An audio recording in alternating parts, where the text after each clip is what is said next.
Sardegna si parte, si va a esplorare tra luoghi nascosti da raccontare, avventure, sorrisi e tanta energia. Con i Family in Explorers ogni giorno è magia, ormai è magia.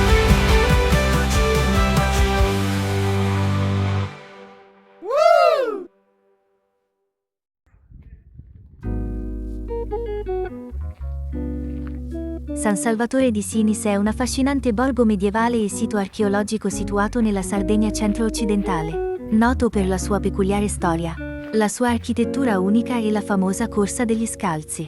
Il borgo è composto principalmente da cumbessias o muristenes, piccole case utilizzate dai pellegrini durante le festività religiose, che conferiscono al luogo un'atmosfera suggestiva e fuori dal tempo. Il borgo è famoso per aver fatto da set cinematografico per numerosi film western italiani e spaghetti western negli anni 60 e 70, grazie alla sua somiglianza con i paesaggi aridi dell'Arizona o del Nuovo Messico.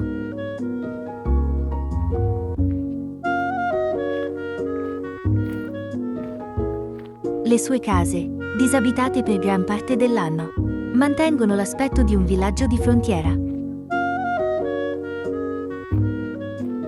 Sotto la chiesa seicentesca dedicata a Gesù Salvatore si trova un antico santuario ipogeico. Questo sito ha origini antichissime, con stratificazioni che vanno dal periodo nuragico, passando per l'epoca romana, fino al culto cristiano. L'evento più importante è la suggestiva Corsa degli Scalzi, che si svolge ogni anno il primo fine settimana di settembre. È una processione religiosa in cui centinaia di giovani corrono a piedi nudi da Cabras a San Salvatore di Sinis, portando il simulacro del santo per commemorare un evento storico del 1619, quando gli abitanti del posto misero in salvo la statua dagli assalti dei Mori.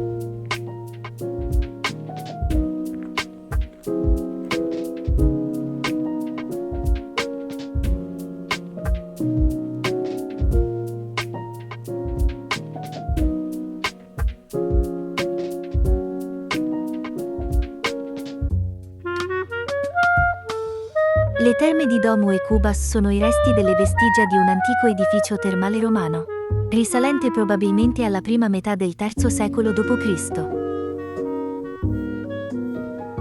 Le strutture realizzate presentano ancora porzioni delle volte a botte, da cui deriva il nome locale.